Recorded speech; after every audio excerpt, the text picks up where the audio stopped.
Jason Anderson comes out of nowhere to dominate round 2 in Oakland, while Christian Craig takes a commanding lead in the 250 class, cementing himself as the championship favorite. I'm Tyler Deering, and welcome to Gate Drop News.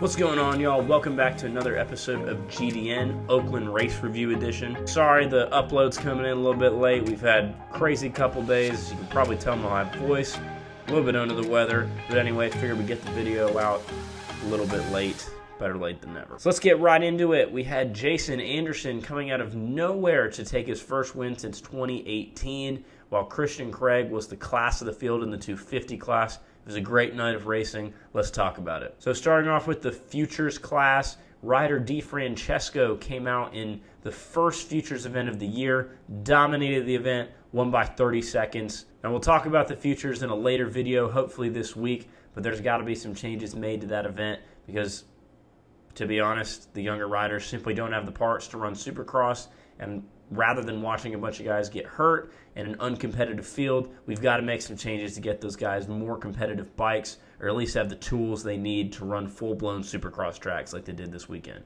But that's for another video. Watch for that one this week. Into the 250 heat races. Let's start with Heat 1. Michael Mosman jumped out and grabbed the win. He looked really fast. It was his second heat race win of the year. He won Anaheim 1 as well. He looks really good when he doesn't have to fight Christian Craig. Just going to be honest, nobody right now is on par with Christian Craig, but he was in the second heat, so let's talk about that one. Heat 2 had a lot more action. Vince Freese came into turn 1, knocked down accidentally about 6 or 7 riders into the first turn. Christian Craig got out in front. He was gone, dominated the whole event, but the storyline in Heat 2 was Jared Stanky. Stanky rides the 125 KTM two-stroke, the only one in the entire field, and because of the carnage, he was able to avoid it, hold his position, ran really well, and qualified for the first time in the main event this season. This was also the first time since 2008 is what his mechanic wrote on the pit board, since you've seen a two-stroke in the 250 main event.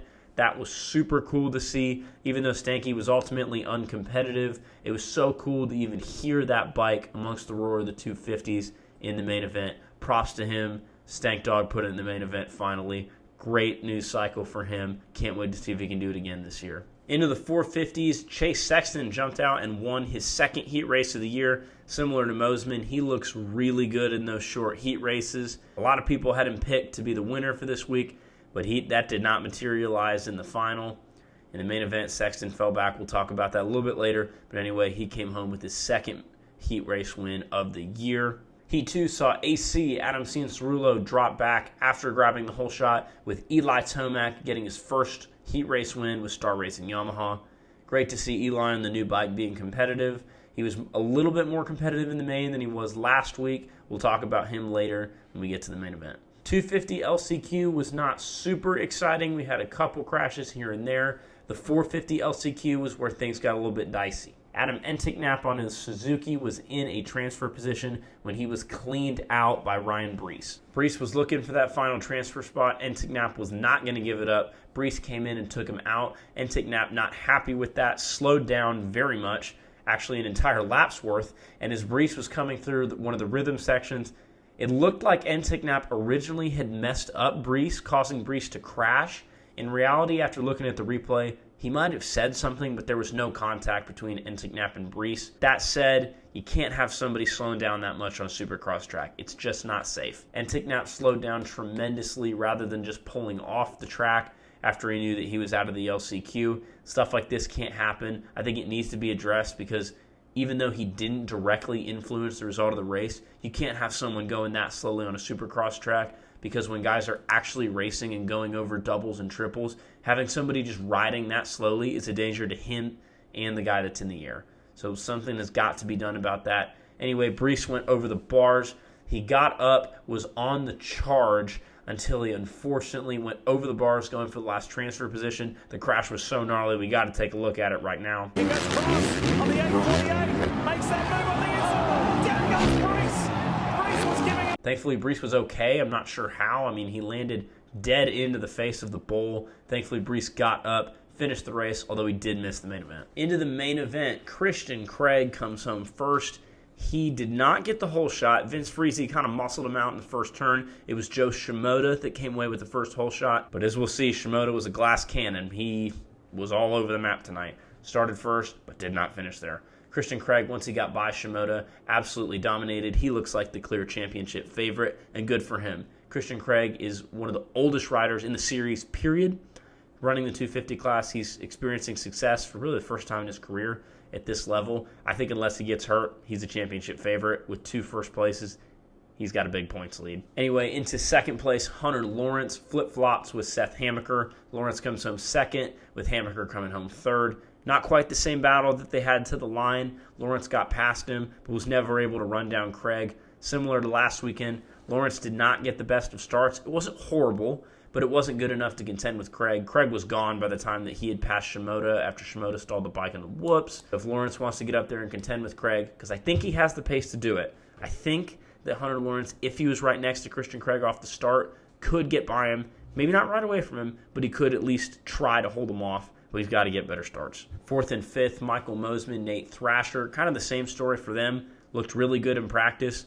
Couldn't make it happen in the main event. Now, Thrasher already has 2 main event wins. I know it's in there for him. Mosiman, I think, is actually riding a little bit better than Thrasher right now. But Mosiman's got to find a way to figure it out when the track gets rough. Because he's really fast in time qualifying. He's really fast in the heat races. But when going gets tough and the whoops get gnarly, and they were really rough tonight. It was pretty much a single lane that people were jumping. He's got to find a way to stay fast and get up there and battle with Christian Craig and Hunter Lawrence and guys like that. After a decent start, Vince Friese comes home in 6th place. Not a bad result for Friese, the start king. He's dealing with, I don't know if it's fitness or if the bike's not as fast. He gets decent starts, but he can't really hang on to him. Still a decent run for him. He's a little bit older than all these guys anyway. So 6th place, not too bad for Friese. Joe Shimoda comes home 7th with Garrett Marchbanks in 8th. Tough night for both of those guys. Shimoda got the whole shot, stalled the bike from the lead out of one of the whoop sections. Then in the same whoop section, went off completely, went over the back of the bike. Let's take a quick look at that. Yeah, he was, okay, now he's blitzing. You can see, dips the front end just a little bit, misses one. And now he goes, he's a passenger. Look at that flip.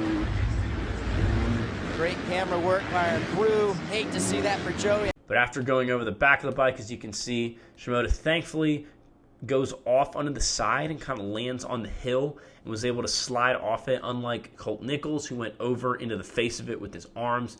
Shimoda was able to recover up to 7th. But this is 2 rounds in a row where Shimoda has had speed, totally not shown in the main event.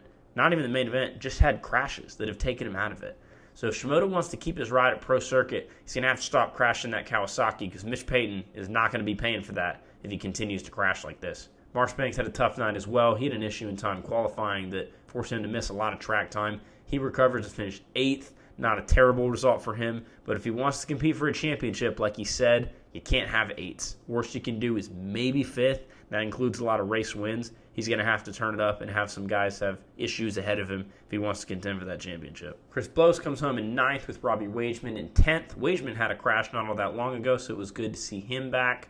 Blows again had that crash in Atlanta way back, so top 10 for him, even in 250 regional class, is awesome. Great to see him that he's okay. Last one I'm going to talk about today in the 250 is Carson Mumford. Mumford had a career best result in Anaheim 1 last weekend, was looking to build off that momentum, was running pretty good when he had a gnarly crash in the whoops. Thankfully, he was able to get up and remount his Suzuki and come home in a decent position. More so, just glad that he was okay. There really wasn't any major injuries tonight, which was awesome to see. Track was not as gnarly as Anaheim 1. I'm sure that they did that on purpose as they saw that guys were going out left and right. Glad that he was okay from that crash.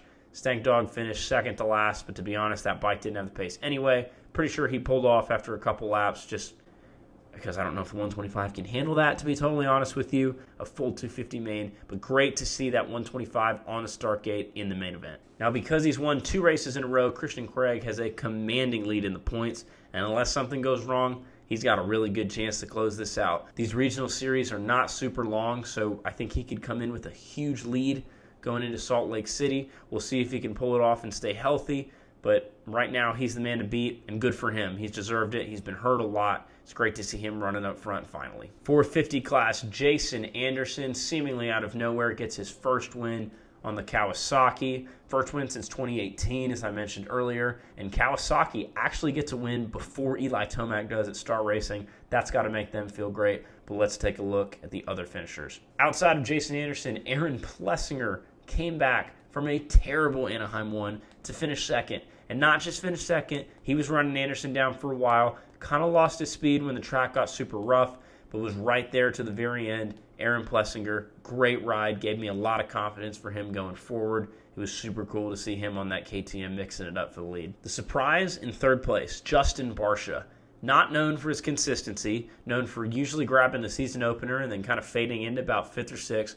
Barcia rode really well, came home third, and because Ken Roczen had such a bad day ahead of him, which we'll talk about later, Barcia grabbed the red plate for the first time this season. It'll be interesting to see if he can hang on to it. With how he's riding, I don't see a reason why he couldn't hang on to it. This could be his best points finish of his career, and I think he's a serious championship contender if he keeps putting it on the box like this. 4th, Eli Tomac. 5th, Malcolm Stewart.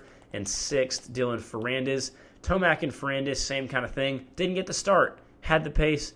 Didn't quite make it happen because they were buried deep in the pack. That pace is clearly there. They're going to have to find something, whether it's the rider or the bike setup, to get them better off the starting line. Tomac, I think, will win a race. Ferrandis, I'm not so sure on. Ferrandis has not been a good starter in any of his disciplines, even in his championship runs. He wasn't starting very well outdoors. It'll be interesting to see if he can figure it out because guys like that have so much pace. I really think he can get up there and mix it up. Same with Malcolm Stewart. Solid 5th place run tonight on the Husky. That's where he ran all night, but some nights you're going to run 5th. That's not too bad. I think he's going to get up there and mix it up for some podiums late in the season. Maybe a win here or there, but it's good to see Malcolm Stewart kind of getting that fire into him that we've wanted to see for a long time. Cooper Webb and Marvin Musquin come home 7th and 8th. That's where they ran. Nothing much happened. Cooper Webb usually starts about there, works his way up to about 2nd, or if he gets a good start, he can hang on to it and win. Webb didn't look good tonight. Didn't look great in Anaheim 1, but had some stuff go wrong ahead of him. Did not look great, but in true Cooper Webb fashion, he found a way to beat Ken Roczen. Roczen, we'll talk about later, had a crash in the whoops in practice, crashed in the whoops in the race, came home in an abysmal 13th. We'll get to him in a minute. Dean Wilson comes home 10th. Great ride for him on the Husky. Joey Savacci, 11th. Doesn't look greatest on paper, but if you saw my Instagram, Savacci was riding with a torn ACL that he sustained in practice on Tuesday. I can't believe that he rode an entire main event, a whole night show even, on a bum ACL, stuff like that. If you don't have an ACL and you were to have another big crash, could hurt other parts of the knee because it's very unprotected. We'll see what Savacci decides to do. Guy is a warrior. Good result in 11th for him. Adam Cianciarulo comes home 12th. He actually had the whole shot in this race, led for a little bit. That shoulder just bothers him a lot, and I don't blame him. A grade 3 AC joint separation is not comfortable. I've had a separated shoulder myself, not to that extent. No chance I'd be riding a dirt bike with that thing. Good to see him at least in the event. But until he gets healthy, this is going to be the norm where he gets a decent start and fades back. Ken Roczen in 13th. Okay, gotten to Ken Roczen. Roczen had a big crash in practice. We're going to take a look at that right here. Section. Oh, Little swap. one kick turns to 2, and oh my God, that was... Chase Sexton, his teammate, had nowhere to go. Clipped his visor, sending it flying into the air. Didn't look like he was all there after that big of a crash. I think he knew that he narrowly avoided injury. Was running okay in the main, kind of in that 5th to 7th range when he crashed in the whoops again, going up into the berm, and then by that point he had a 5-second gap between him and McElrath, who was ahead of him. He got by McElrath, but the rest of the pack had ridden away, and because there was no other major incidents, there was nobody for him to pass. So really tough night for Ken Roczen. He goes from 1st to 5th in the points. It's going to kill him if he wants to win that championship, but because there was enough parity up front, he's not out of it. He's still within striking distance. If he comes back and performs at San Diego, and he's been good there in the past, he's got a chance. But he's going to have to start riding really well in the rest of this California swing and into Arizona here when they go out that way. Last guy we want to talk about, Justin Bogle, had a big crash. Didn't show it, but he finishes last. If any updates come out on Instagram, you can check that out at Gate Drop News on Instagram. We'll have more updates for there. Anyway, guys, that was about it. Justin Barcia takes over the points lead, but the story of the night, Jason Anderson, first win since 2018. we've got ourselves a good season coming up here. Several guys looking like they can win. We'll see who actually gets it done. But anyway, thank you so much for your time. This has been another episode of Gate Drop News. I'm Tyler Deering, and I'll see you all in the next one.